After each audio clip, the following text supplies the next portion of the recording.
Buenas tardes, amigos, oyentes y televidentes de su programa habitual de todos los sábados. Quien les habla y en la conducción Willy Cotrina Aguilar, transmitiendo desde la ciudad de Lima, Perú, a todo el mundo.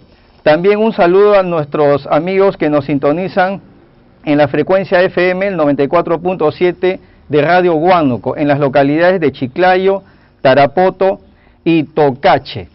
Esta semana, amigos, y para hoy, 30 de enero, tenemos muchas novedades. Y luego hablaremos también de la realidad de nuestro país en Perú, porque el Supremo Gobierno ha dictado una serie de medidas que hoy lo comentaremos brevemente. Como siempre, vamos con las efemérides del día 30 de enero. A ver, producción, nos acompaña con la imagen 1 para hacer el comentario de la efemérides de un día como hoy, 30 de enero, referido principalmente a acontecimientos. ¿Ya? Vamos con la imagen 1 para hablar de qué es lo que ocurrió un día como hoy, 30 de enero. Voy comentándoles, amigos, que un día como hoy, 30 de enero, en 1938, nos vamos a España. Porque en España ustedes saben que en 1935 estalló una guerra civil, la famosa Guerra Civil Española. Se enfrentaron los movimientos socialistas contra los movimientos que defendían pues la monarquía, el sistema, encabezados por el general Francisco Franco, ¿no? un fascista de esa época, aliado de Adolfo Hitler. Y entonces, ¿qué es lo que ocurrió un 30 de enero de 1938 en España? En la ciudad de Burgos, de dicha nación, se instala el primer gobierno encabezado precisamente por este personaje que hemos mencionado, Francisco Franco, ¿no? Y vamos entonces a ilustrarnos con la imagen, gracias a producción que nos ayuda con la imagen del general Francisco Franco, de quien ya hemos hablado en anteriores ocasiones, y esta vez es para indicar que un 30 de enero del año 1938 se instala el primer gobierno nacional encabezado por el general Francisco Franco. Gracias, producción. Vamos con la imagen 2, porque nos trasladamos al continente asiático para mencionar que en la década del 60 del siglo pasado, a ver, imagen 2, para recordar que cuando continuaba la recordada guerra de Vietnam, en el año 1968, ustedes saben que esa guerra duró 10 años, de 1965 a 1975. En 1968, en esta fecha, 30 de enero, aún en vida, el líder Ho Chi Minh había dispuesto una nueva estrategia militar y de impacto mundial. ¿Por qué? A este episodio ocurrido el día 30 de enero de 1968 se conoce como la ofensiva del Tet. ¿En qué consistió la ofensiva del Tet?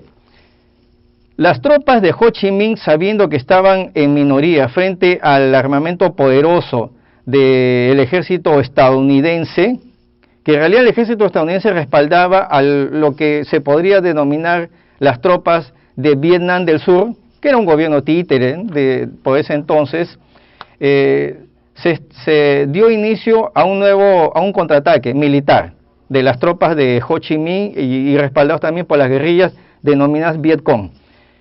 Sabiendo ellos que estaban en desventaja, aún así se inició el ataque y el saldo fue de muchos norvietnamitas fallecidos. Pero aquí viene la nota interesante. Se entiende, porque hay varias teorías que tratan de explicar este tema, que esto fue una estrategia para crear impacto ante el mundo, porque el mundo se estaba convulsionando, por entonces había muchos cambios sociales, estamos hablando de los años 60 del siglo pasado, una serie de movimientos de liberación nacional, alzamientos guerrilleros, hasta nuestro país también. En esa época, a mediados de los 60, también aconteció varias guerrillas, ¿no? Las guerrillas de los años 60 con Hugo Blanco, Héctor Berja, ¿no? Y otros que recordamos, Javier Heró, también recordó poeta Javier Heró, también participó en estos alzamientos guerrilleros. En los Estados Unidos también se estaba viviendo una serie de cambios, Y miren cómo Ho Chi Minh, un hombre muy hábil, entendió que era el momento de crear un impacto psicológico ante la opinión mundial. Y efectivamente, este contraataque militar no logró sus resultados en el ámbito militar, pero sí impactó ante el mundo. Y vamos a explicarlo de qué modo. A ver, vamos con la imagen 3, producción, para explicarles, imagen 3, para explicar cómo en los Estados Unidos se creó ya una corriente de opinión, donde ya no apoyaban, porque inicialmente apoyaron la invasión a Vietnam, pero luego se dieron cuenta de que no tenía esto un resultado práctico y morían muchos soldados estadounidenses, y esto dio inicio ya a varias manifestaciones, expresiones sociales y hasta culturales. Vamos a observar que si esta estrategia del TET en Vietnam fue en 1968, en los Estados Unidos ya se vivió una serie de cambios sociales. Producción, toda la imagen en la pantalla. Ya, entonces, ¿qué es lo que ocurrió? Aparecen manifestaciones en contra de la guerra de Vietnam, el hipismo en los Estados Unidos, y no solamente eso, se organizó un gran concierto musical, música rock de ese entonces, llamado Woodstock. A ver, y producción nos va a apoyar con la imagen en pantalla completa, producción, para poder entender cómo los estadounidenses se manifestaron a través de la expresión musical, la música rock de esa época. Y quienes nos siguen por televisión podrán observar el festival Woodstock, denominado 3 días de paz, música y amor, constituyó eso, una protesta directa a la invasión a Vietnam. Podemos recordar, ¿no? Muchos intérpretes que estuvieron participando de este evento se pronunciaban en contra de la invasión a Vietnam. Y no solamente eso, ¿no? Hubo otras expresiones. Gracias, producción, con la imagen. Seguimos. Sin imagen. Seguimos. Y les decía, ya gracias a estas expresiones culturales, hasta esa gran industria cinematográfica, conocida como Hollywood, también se manifestó, porque la recordada y famosa actriz Jane Fonda viajó a Hanoi en esa época, en abierta expresión en contra de la invasión a Vietnam. No se le puede acusar a Jane Fonda de ser comunista, porque ella siempre ha vivido de la industria cinematográfica Hollywood. Ella es una integrante más de ese modelo neoliberal que suscita en los Estados Unidos. Pero ella simbolizó la protesta, el reclamo de muchos ciudadanos norteamericanos en contra de una guerra que no tenía sentido. Para empezar, estaban a miles de kilómetros de distancia de su propio territorio. Como siempre, los Estados Unidos inician la guerra fuera de su territorio. No nos hemos enterado por historia universal que los Estados Unidos haya afrontado una guerra dentro de su territorio. Ellos siempre participan en guerras, pero en otros países, ¿no? Donde esos países quedan destruidos, arrasados, y para ellos todo sigue igual, ¿no? Eso es lo penoso también, ¿no? de este escenario mundial.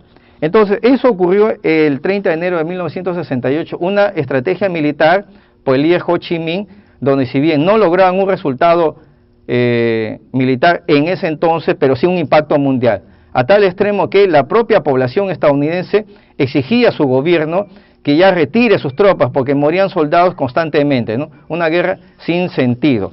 Y en realidad fue sin sentido porque no lograron nada. Años después, en 1975, ellos tuvieron que retirarse de ese territorio porque ya habían perdido Saigón, ¿no? La ciudad que ahora se conoce como ciudad Ho Chi Minh, ¿no?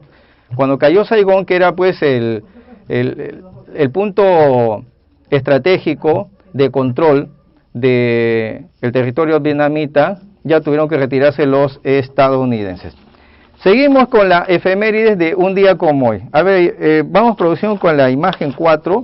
Vamos a hablar de nacimientos, es decir, ¿quiénes nacieron un día como hoy, 30 de enero, ¿no?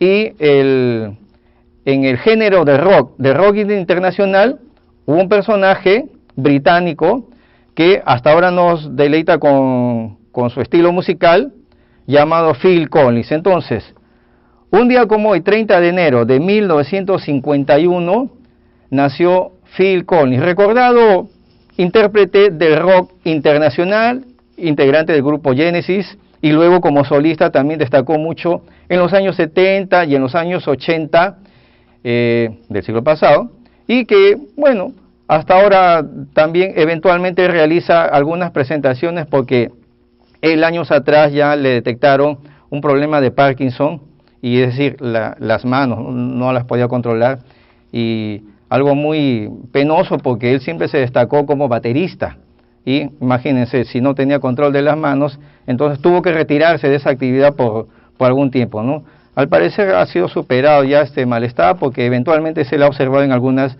presentaciones donde fue invitado. Bien, seguimos entonces, gracias producción, pasamos a la imagen 5 para hablar de fallecimientos. Lamentablemente también ocurrió también la partida de algunos grandes personajes. Vamos con la imagen 5, producción. Nos trasladamos a la República de India, en Asia, para hablar de un gran personaje que marcó la historia de dicha nación, el hombre más simbólico del pacifismo en el mundo, ¿no? Mahatma Gandhi. Un día como hoy, pero no es que nació, aclaramos, sino fallecimiento. Un día como hoy, Mahatma Gandhi perdió la vida, pero en una circunstancia muy lamentable, ¿no? Fue asesinado él. Fue asesinado, todos ya sabemos, por las cuestiones políticas que existen en distintas localidades, y Mahatma Gandhi fue asesinado por un fanático de nombre Naruran Godse. Este individuo le quitó la vida al más grande líder pacifista de ese entonces. ¿Y por qué se habla tanto de Gandhi y su legado? Resulta que Gandhi en esa época también apoyó la liberación de la República de India del dominio inglés. Y él no fue un guerrillero alzado en armas, ¿no? Él, mediante otros métodos que hasta ahora se aprecian, ¿no? ¿En qué sentido? Él organizó a la población en una protesta pero pacífica. Simplemente se instalaban en algún lugar y los guardias británicos de ese entonces les requerían que se retiren, y ellos mostraban desobediencia. Los guardias le decían, si no se retiran vamos a proceder a reprimirlos. Lo que siempre ocurre, ¿no? Violencia física, ¿no? Y se observaba que estos voluntarios, estos ciudadanos, seguidores de Gandhi, preferían soportar la paliza que le brindaban estos guardias abusivos, violentos. Llegó un momento que los guardias se sorprendían y decían, nos sorprende esto, los estamos golpeando para que se vayan y no se retiran. Y eso es lo que causó impacto mundial, y es la prédica de Gandhi, una protesta netamente pacífica, ¿no? Y así es como llegó un momento en que se tuvo que negociar, ¿no?, en Nueva Delhi el retiro de las tropas británicas. Y gracias a eso es que la República de India es considerada como una nación independiente, ¿no?, porque inicialmente fue colonia de los ingleses. Entonces, eso ocurrió un día como hoy en 1948, ¿no?, la partida de el líder pacifista Gandhi.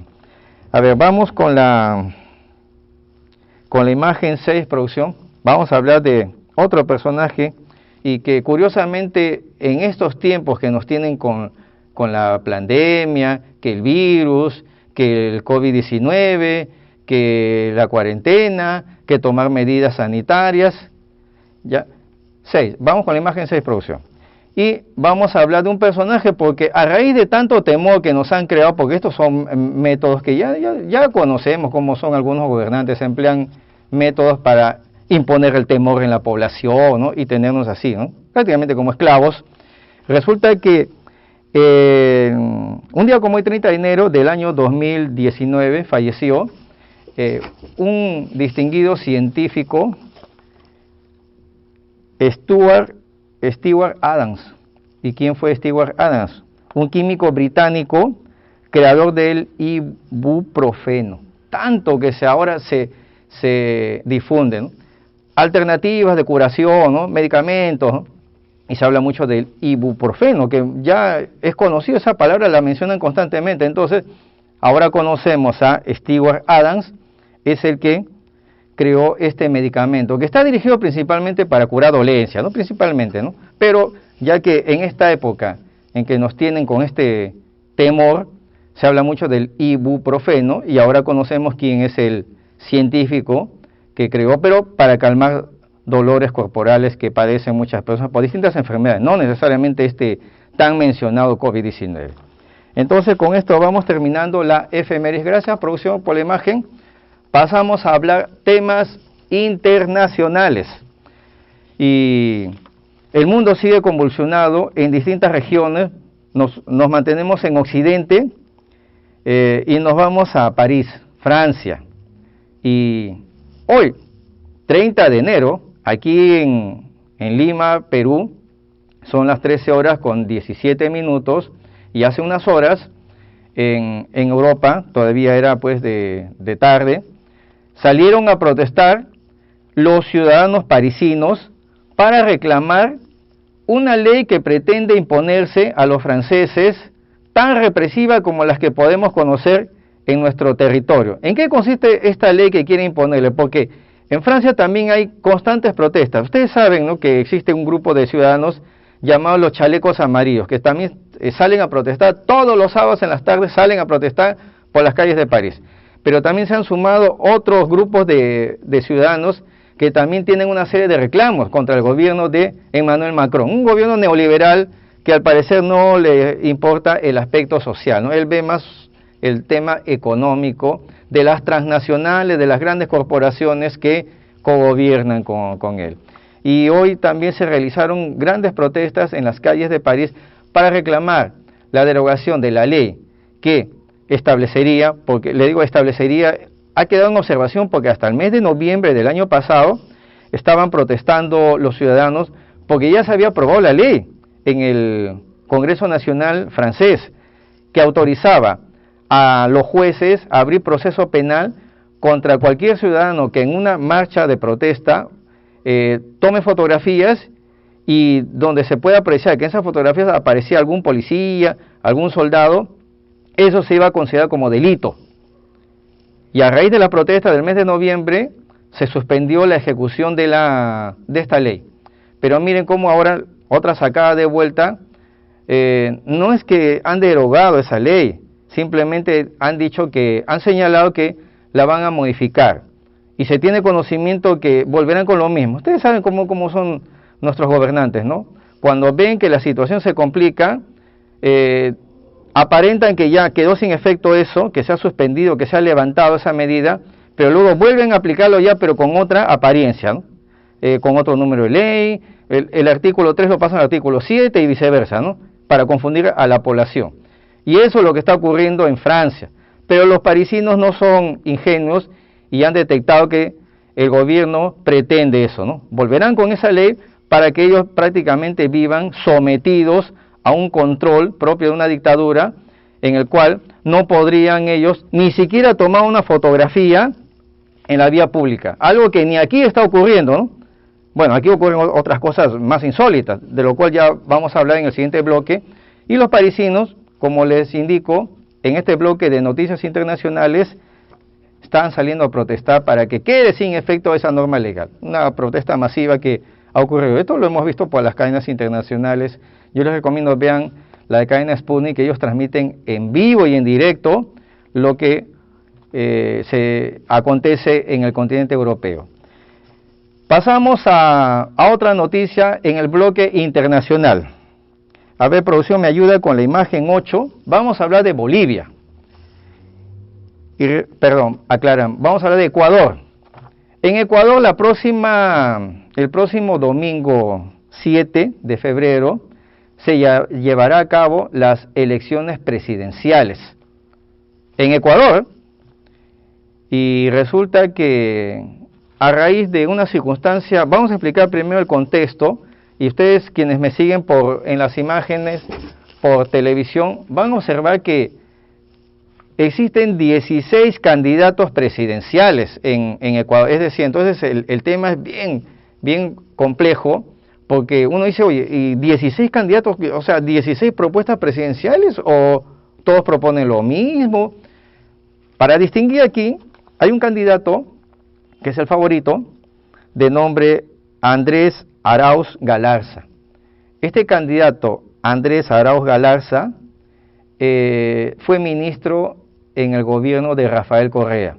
Y miren cómo se presenta el panorama, tan igual de lo que ocurrió en Bolivia, cuando Evo Morales logra obtener una nueva victoria electoral y cuestionaron que hay un fraude, que se debe volver a convocar elecciones, ¿no? Lo ideal hubiera sido que se vuelva a convocar elecciones. ¿Qué ocurrió? Interviene la OEA, presidida por Luis Almagro, y se origina un golpe de Estado. Se instaura un gobierno cívico-militar en Bolivia, ¿no? Y designan alguien para que pueda dar la cara solamente a una senadora de nombre Yanine Áñez, ¿no? Una ultraliberal que gobernó con mano dura al país y de nada sirvió porque durante un año no lograron realizar reformas, ¿no? Dar atención a la población y se vieron obligados a convocar nuevas elecciones. Y en Bolivia, con el auspicio de Evo Morales, designaron al candidato Luis Arce, que fue ministro de Economía del gobierno de Evo Morales. ¿Y qué ocurrió? Ganó en primera vuelta con una amplia mayoría. ¿Se da cuenta? El respaldo de la población. Y ahora Bolivia es un país que tiene una notoria estabilidad económica y social. No están como aquí, que están gobernados con presidentes interinos, porque después, el señor Martín Vizcarra fue un presidente interino, porque nosotros, si alguien lo votó por él, no le eligió para que sea presidente de la República. Él integró una plancha vicepresidencial como vicepresidente. Luego se designó al señor Manuel Merino, que no le dejaron gobernar porque a los 6 días lo destituyeron. Y ahora está como interino el señor Francisco Sagasti. Es decir, presidentes interinos, ninguno de ellos está pues elegido en un proceso electoral para un periodo de 5 años, como estila nuestra constitución política. Aquí en Bolivia ya resolvieron su problema, ya eligieron un presidente para un periodo de gobierno, estabilidad política. En Ecuador se está presentando este panorama. Hay elecciones electorales, elecciones presidenciales para este 7 de febrero. Y les reitero, el candidato favorito es Andrés Arauz Galarza, que trabajó en el equipo del señor Rafael Correa. Entonces, el panorama tal vez se repita tan igual como en Bolivia, que vuelve un gobierno socialista en Ecuador, porque con el actual gobernante, Lenín Moreno, lamentablemente Ecuador ha retrocedido, ¿no? Ha retrocedido en su economía, tiene muchos problemas sociales. Y una gran decepción, porque Lenín Moreno fue vicepresidente durante el gobierno de Rafael Correa, ¿no? Y esperemos que eso no nos ocurra aquí, ¿no? Un candidato crea expectativas y luego aplica un programa de gobierno de manera distinta. Aunque producción me indica, sí hay un precedente aquí en nuestro país, efectivamente, ¿no? Alberto Fujimori, ese reo que está en la cárcel, en 1990, en la campaña electoral, él ofreció, para quienes lo padecimos en esa época, sí ofreció, no aplicar el show económico que sí ofrecía el otro candidato, Mario Vargas Llosa. Y efectivamente esto sí fue una traición al elector, porque la mayoría votó por Alberto Fujimori para evitar efectivamente ese shock económico. ¿Y qué ocurrió? Alberto Fujimori sí aplicó el shock económico, que él había ofrecido que no iba a aplicar. Entonces, efectivamente, ¿no? Tan igual como en Ecuador existe un presidente traidor, aquí también ha ocurrido hechos de traición al elector. Entonces, para el próximo programa también comentaremos más sobre este tema de las elecciones en Ecuador. Seguimos, amigos, y cerramos aquí el bloque de internacionales para hablar brevemente de noticias nacionales. En vista de que el proceso electoral anunciado para el 11 de abril, y esperemos que se lleve a cabo el proceso electoral el 11 de abril, vamos a hablar de algunas medidas que sigue dictando el órgano encomendado y competente para el proceso electoral. Nos referimos a la Oficina Nacional de Procesos Electorales, OMPE. A ver, producción, vamos con la imagen 9 para indicarles lo siguiente. Hay mucha confusión con este tema. Como ya se ha comentado que los que asumirán el rol de miembros de mesa han sido ya designados, porque nos comentan que el pasado viernes 29 se realizó ya el sorteo para que se designe quiénes van a integrar las mesas de sufragio a nivel nacional. Claro, y eso causa preocupación porque a nadie le gusta ser miembro de mesa, porque uno tiene que estar todo el día. Es que esto parte también de una indebida legislación. Aquí en nuestro país el proceso electoral o el acto de sufragio es obligatorio y la verdad que no tiene sentido obligar a que vayan a votar. En primer lugar, que no se respeta la voluntad de la persona, porque ¿Por qué tienen que obligar a participar en un proceso que a muchas personas no les interesa? Sin embargo, generan eso, ¿no? Que sea obligatorio este mecanismo de elección. Cada 5 años nos tienen con lo mismo, ¿no? Voto obligatorio. Como los Estados Unidos no tienen ese problema, y hasta en Venezuela no es obligatorio el acto de sufragio. Es decir, el que quiera apoyar a un candidato, bueno, se dará su tiempo en ir a votar, y hasta algunos se ofrecen como miembros de mesa, personeros, pero aquí no se discute, simplemente nos imponen, es decir, un atentado a nuestra voluntad, porque yo estoy seguro que a muchas personas ni les interesa estos procesos electorales, porque siempre ocurre lo mismo, ¿no? Aparecen candidatos, ofrecen y al final nada ha cambiado. ¿O ustedes notan que en los últimos 30 años ha cambiado algo en nuestro país? Todo sigue igual, o peor tal vez, que décadas atrás. Sin embargo, se ha anunciado que ya se ha designado a los que integrarán las mesas de sufragio a nivel nacional. Pero eso todavía está por determinarse, porque aún así los que han sido elegidos como miembros de mesa también están sometidos a un proceso de cuestionamiento. Es decir, cualquier ciudadano puede tachar a algún ciudadano que haya sido designado para alguna mesa de sufragio. Los famosos miembros de mesa, es decir, también pueden ser tachados ellos, ¿no?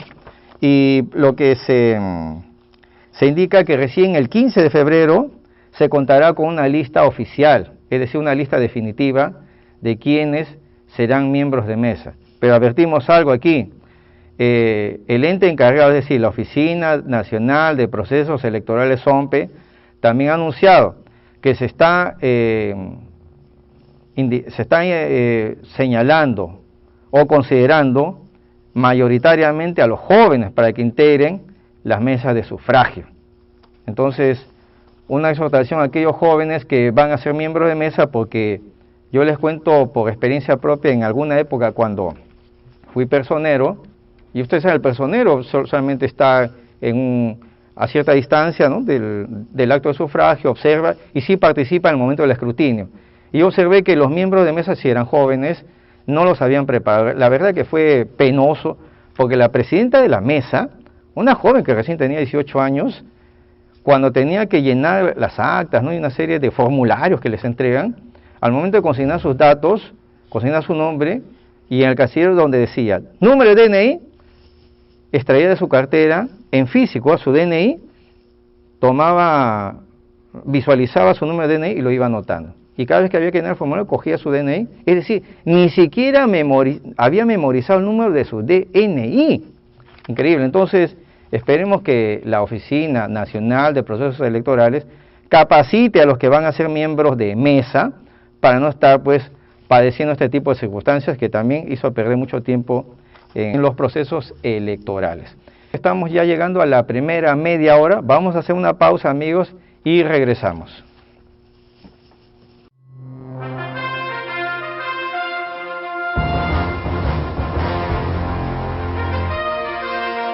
Vamos entonces con la segunda media hora de nuestro programa Síntesis Semanal. Vamos a tratar un tema que nos han solicitado. En nuestras redes siempre nos escriben algunos amigos en el transcurso de la semana.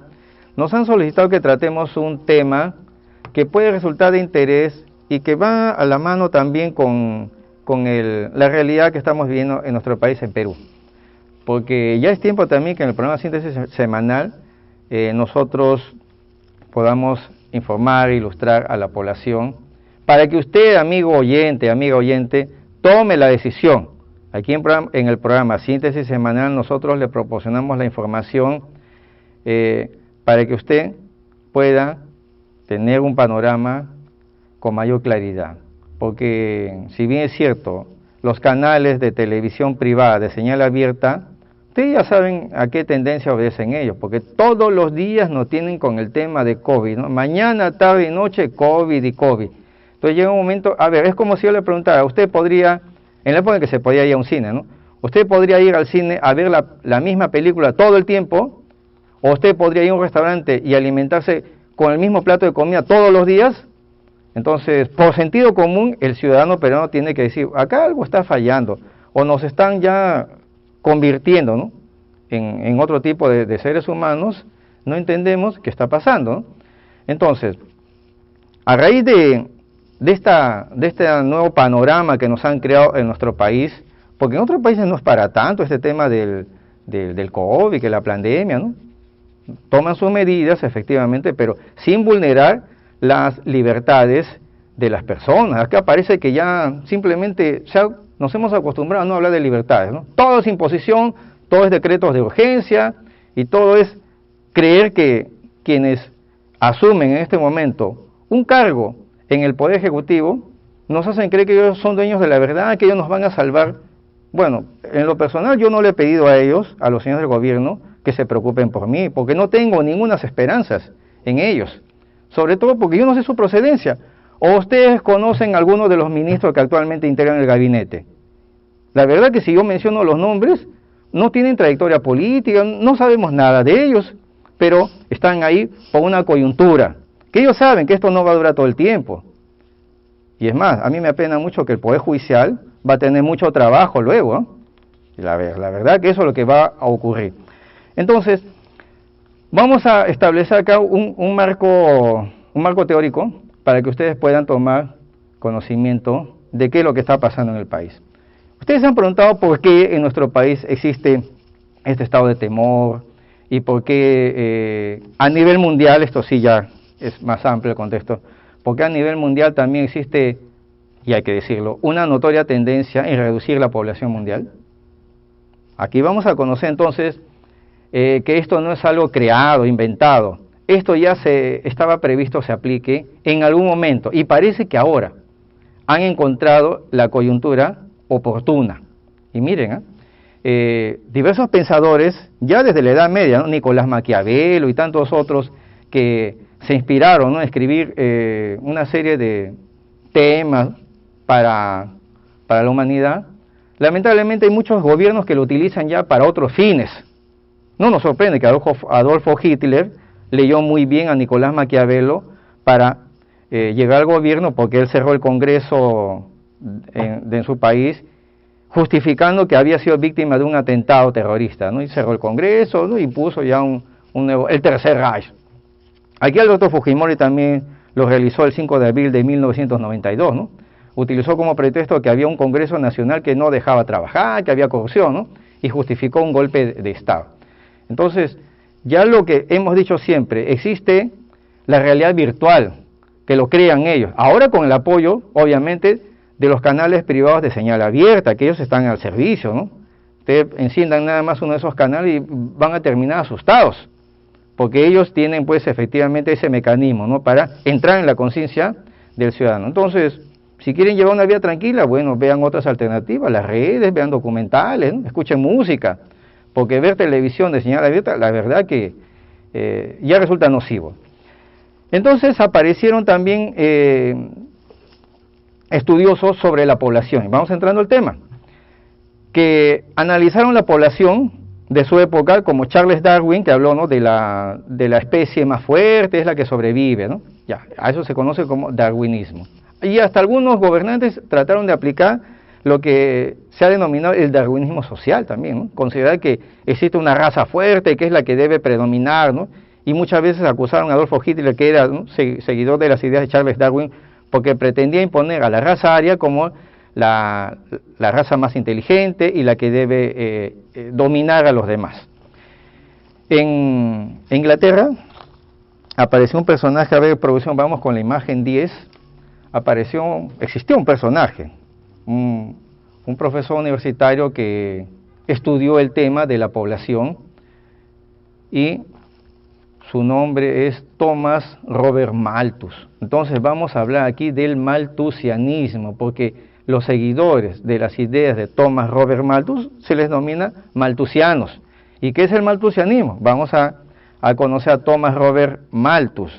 Él en su época, en el siglo XVIII, también observó que los problemas en un país y a nivel mundial, problemas demográficos, se caracterizaban, él explicaba, él decía que existe un desequilibrio entre la cantidad de pobladores en el mundo frente a la cantidad de bienes para la satisfacción de esa población, incluye alimentos y todos estos aspectos, ¿no?, propios de la vida humana.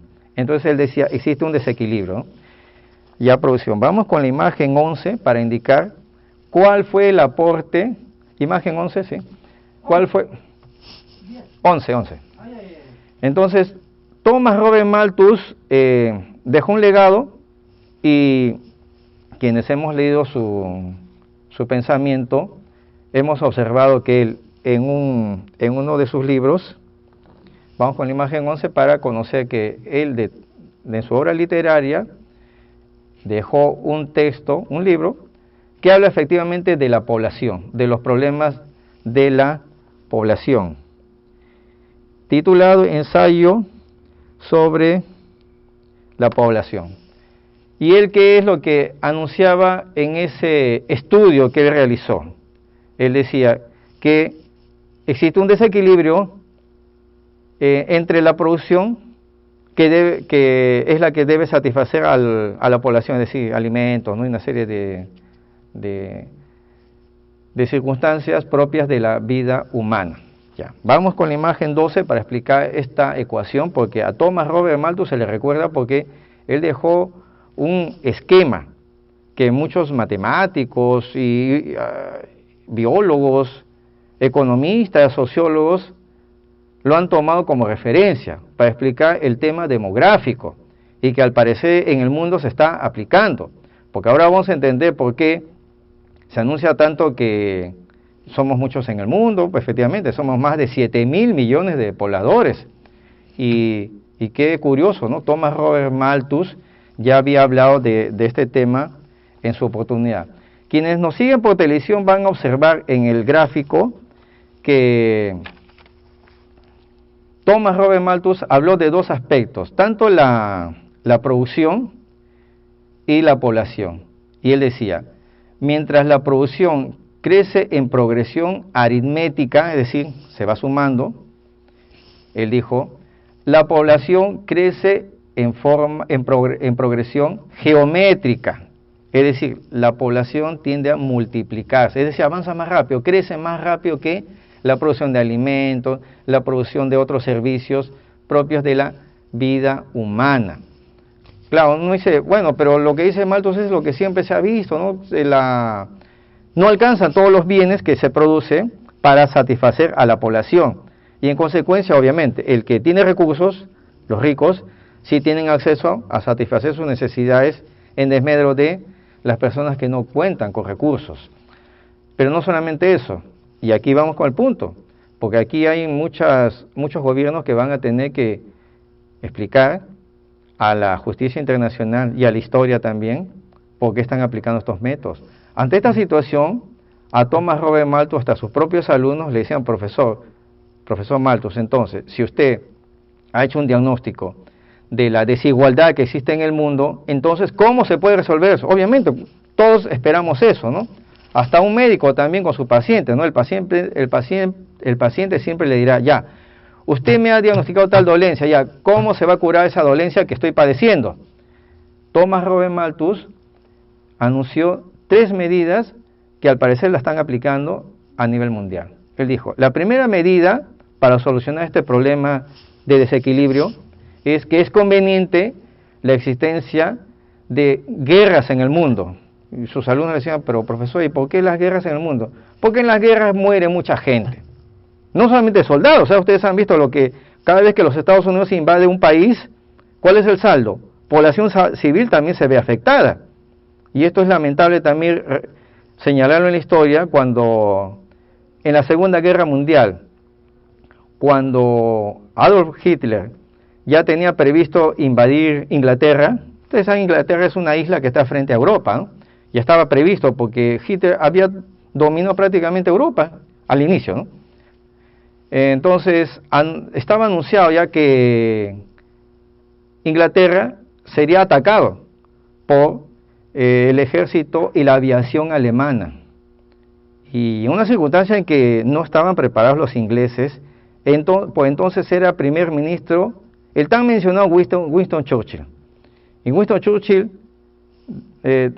antes que demostrar ser un negociador, porque se trataba de su población, ¿Acaso en el colegio nos han enseñado esto?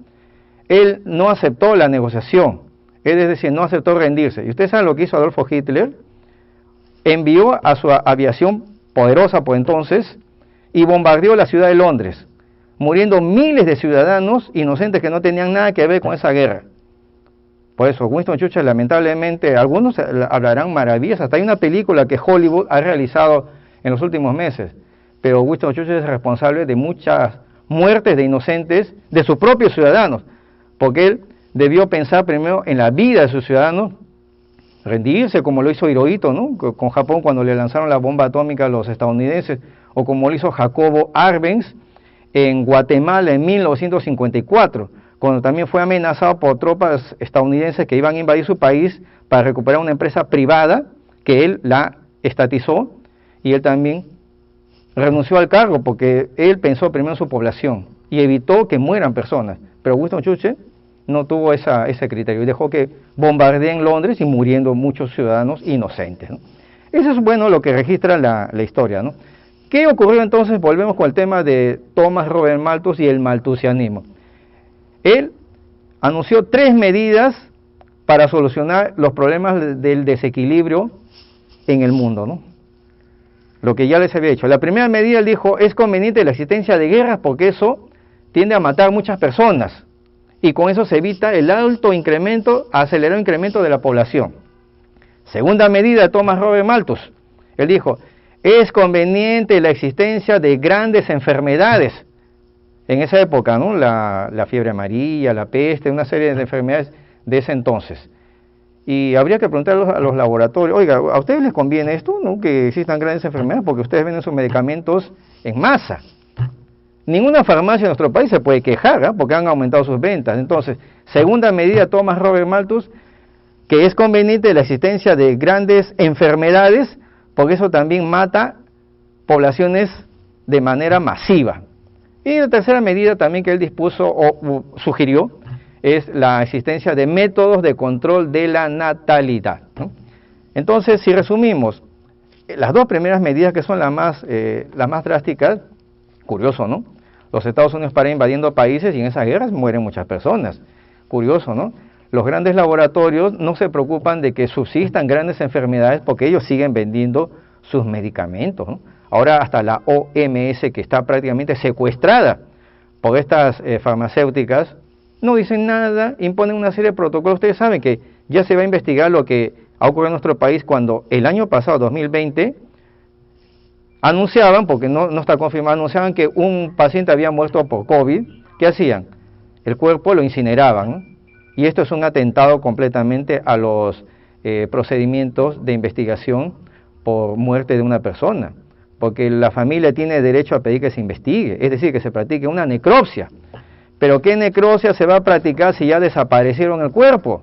¿Y a quién ha favorecido esto?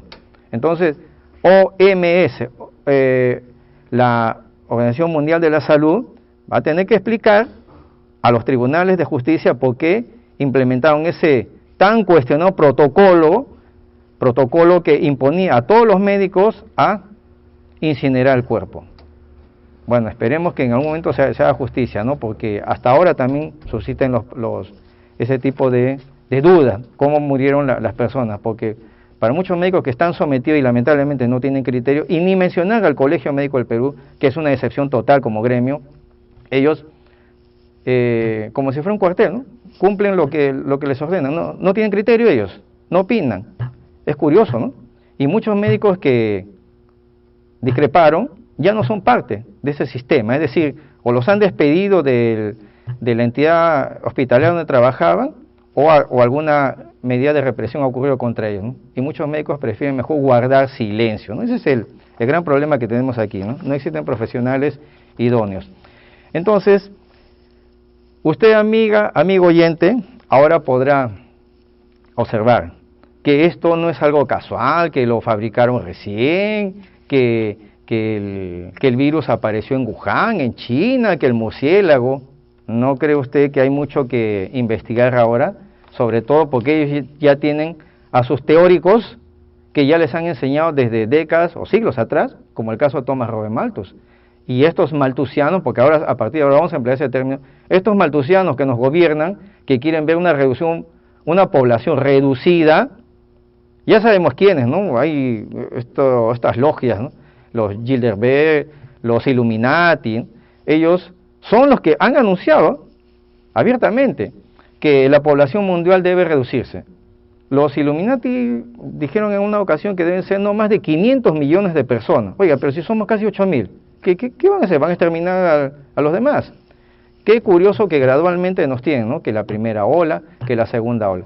Lo que hacemos nosotros aquí en Síntesis Semanal es dar un alcance de que existen ya mentores ideológicos que están siendo, pues, que sirven de inspiración posiblemente para algunos gobiernos. A nivel mundial ya lo estamos observando eso, ¿no? La Organización Mundial de la Salud muy cuestionada, no ha resuelto nada. Ahora en nuestro país, porque vamos a hablar también de nuestra realidad, estamos 30 de enero, según decreto supremo publicado el día jueves 28, nuestro país ingresará a una restricción sanitaria, una serie de medidas sanitarias que implica la restricción de nuestras libertades. Claro, algunos dijeron, es una cuarentena lo que se va a aplicar, pero esto es lo más insólito, amigo oyente, que el año pasado, si bien, y no, esto nunca lo vamos a olvidar, el cuestionado exmandatario Martín Vizcarra dispuso, mediante decreto supremo, una serie de medidas que sí podría entenderse como cuarentena. Eso lo vamos a recordar. Entonces, se anunció luego que aquí también se aplicará una cuarentena, pero revisando el decreto supremo que ha promulgado este gobierno transitorio, uno dice, oye, medio raro, ¿no? Ya, cuarentena significa que nadie podrá salir, pero en el rubro donde dice actividades que se podrán realizar, están prácticamente todas las actividades. Uno dice, entonces, mejor al revés, indícame qué actividades son las que no se van a poder ejecutar. Eso apenas dice gimnasios, saunas, discotecas, pero qué curioso, también restaurantes están restringiendo, ¿eh? Y eso es un atentado, porque se trata de la alimentación. Ah, claro, los otros establecimientos, ¿no? Los supermercados, ellos sí pueden seguir funcionando. Los privilegiados bancos también podrán seguir trabajando, ¿no? No, ellos no contaminan, ¿no? Miren, yo por testimonio les cuento, cuando yo me traslado al estudio de la radio, me desplazo a pie, yo no uso transporte público, porque hasta ahora las autoridades de mi país no han resuelto el problema del transporte. No por el riesgo de la contaminación, sino por lo desastroso que es el transporte. Vehículos deteriorados, no respetan las normas de tránsito, utilizan la bocina en todo momento, se pelean por 1 metro de pista. Más tranquilo me desplazo a pie. Caminaré pues 15 o 20 cuadras, pero estoy más tranquilo. Y en ese trayecto hoy he observado una enorme congestión vehicular, porque tienen asustada a la población peruana con esto que a partir de mañana regirá. Pero uno dice, oye, pero eso es cuarentena. Y otra excepción es que ayer ha declarado la ministra de Defensa. Sí, en nuestro país existe una dama que es ministra de Defensa. Obviamente nadie la conoce, ¿no?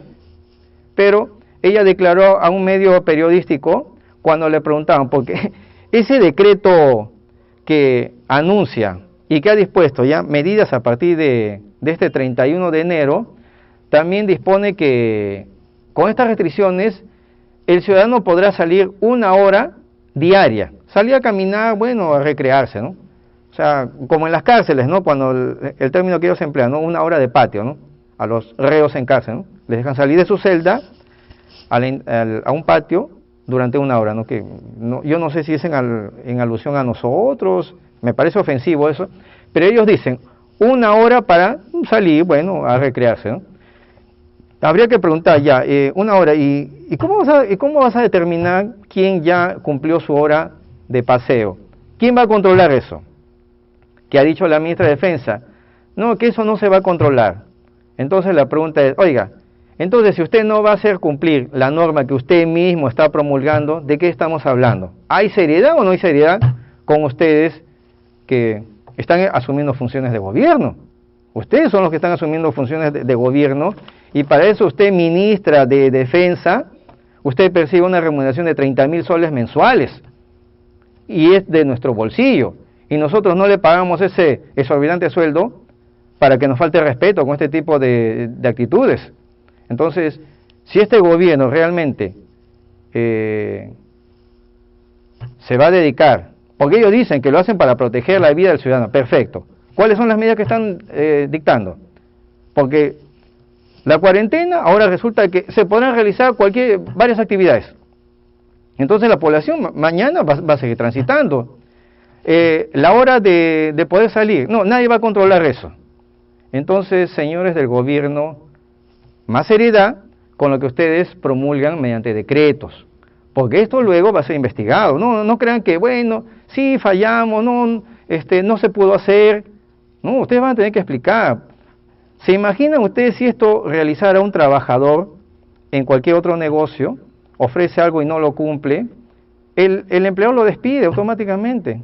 Y usted, señora ministra, y usted en general, el gobierno, ustedes deberían ser despedidos ya de una vez, porque realmente están causando mucha preocupación en la población.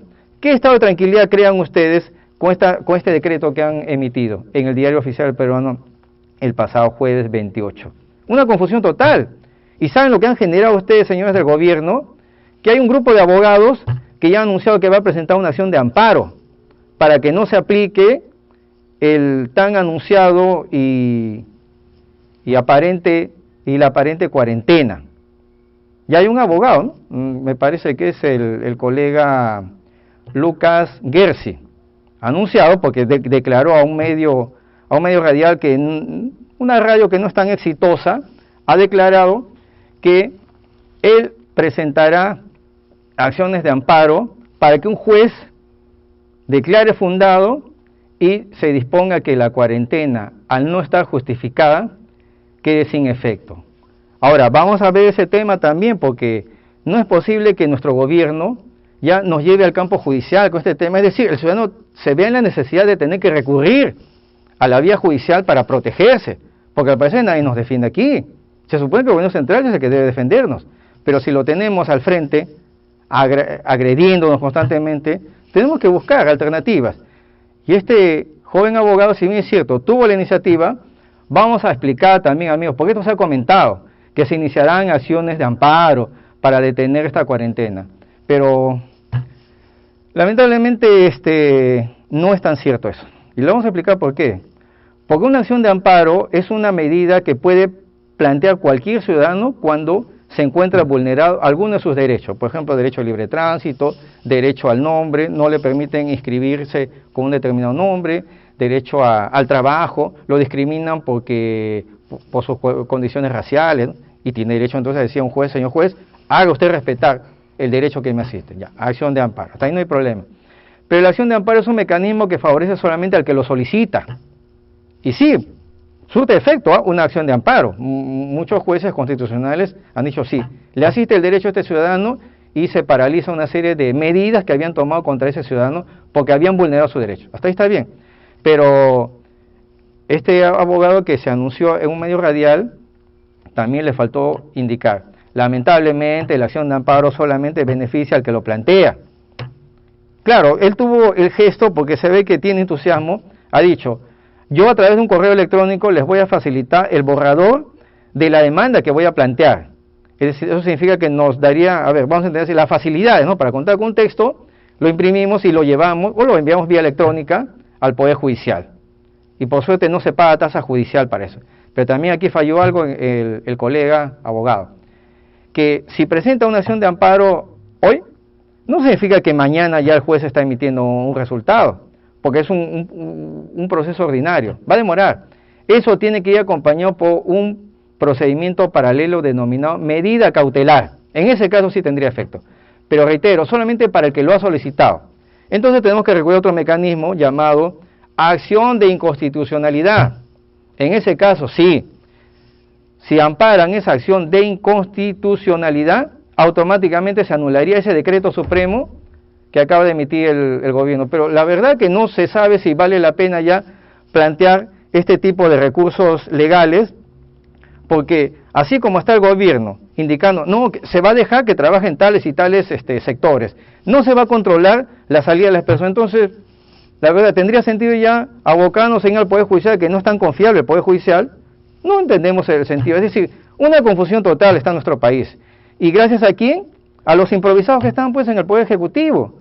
Porque si nosotros revisamos desde la cabeza con ese gabinete, ninguno tiene trayectoria política. Yo a ninguno de ellos los he visto padecer una persecución política, haber solicitado un asilo, como si fue antes, hasta los años 80, cuando teníamos diputados y senadores admirables, ni mencionar nombres, tanto de derecha de izquierda, de derecha el doctor Ramírez del Villar, por el PPC, admirable personaje, y de izquierda, tantos otros, Carlos Malpica, Hugo Blanco, ¿no? Que sí demostraron trayectoria política.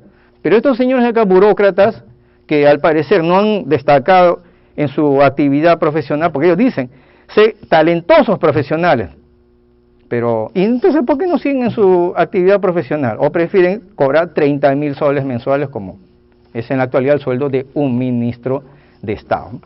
Entonces, amigos, esta es una breve reflexión del programa Síntesis Semanal para entender. Ahora no sabemos qué va a pasar mañana no sabemos, hay una incertidumbre total. Ustedes se enfoquen el tema desde su criterio, porque si encienden el televisor en este momento, lamentablemente van a caer en un lavado de cerebro que no les recomiendo. Sigan la secuencia, revisen el pensamiento de Thomas Robert Malthus, ya sabemos que ellos se inspiran en este tipo de literatura. Revisen otra vez el decreto supremo que ha emitido el gobierno y van a observar que es un decreto supremo lamentablemente carente de seriedad. Nunca se ha visto un decreto supremo con esas características, porque un decreto supremo es para que se cumpla y de manera precisa, hasta tiene problemas de redacción. Entonces, es muy penoso que este gobierno, y no sabemos dónde está el Congreso de la República ante este hecho. ¿Dónde están nuestros legisladores? ¿Dónde están a ver los candidatos que van a postular a la presidencia de la República? Queremos el pronunciamiento de los candidatos presidenciales, que ya son varios, que salen en distintos medios. ¿Cuál es la postura de ellos ante esta confusión? No lo sabemos, ¿no? Y como siempre, el poblado de a pie es el que padece, ¿no? Porque ustedes, señores burócratas, así se lleva a cabo una cuarentena, como fue el año pasado, ustedes no van a padecer, porque ustedes a fin de mes van a cobrar su sueldo, pero ustedes no están pensando en el ciudadano que trabaja de manera particular, los profesores que también trabajan de manera particular. ¿Quién se acuerda de ellos? Ustedes solamente ven el aspecto macro y no ven el aspecto focalizado de lo que padece la población. Terminamos, amigos, aquí el comentario sobre este tema porque sí era necesario hacer una mención y vamos terminando ya. Vamos terminando el programa. Estaba previsto, amigos, tratar un tema de la Municipalidad de Los Olivos. Lo vamos a dejar para una próxima edición porque a raíz de un comentario que realizamos aquí sobre un regidor que de manera indebida, mientras se realizaba la sesión de consejo, él salió de su domicilio, abordó su automóvil y utilizó el celular para, como si yo fuera aquí, ¿no? Utilizó el celular y mientras manejaba su vehículo estaba hablando con el celular. Nosotros advertimos aquí esa irregularidad y nos han pedido varios amigos oyentes que lo detallemos. Por razones de tiempo lo vamos a dejar, amigos, para la próxima edición. Vamos a explicar detenidamente, porque también estamos esperando el pronunciamiento del alcalde de Los Olivos sobre este tema. Es decir, sus regidores violan las normas y el alcalde no dice nada o el alcalde está encubriendo esto. Esto lo vamos a tratar ya en nuestro siguiente programa. Bien, amigos, no se olviden que también pueden realizar sus consultas en nuestro WhatsApp, el 990-830629. Cualquier queja o reclamo de lo que ocurre en su localidad o consultas legales, nos pueden escribir en nuestro WhatsApp, repito, 990-830629. Gracias, amigos, por la atención brindada y nos estaremos reuniendo el próximo sábado.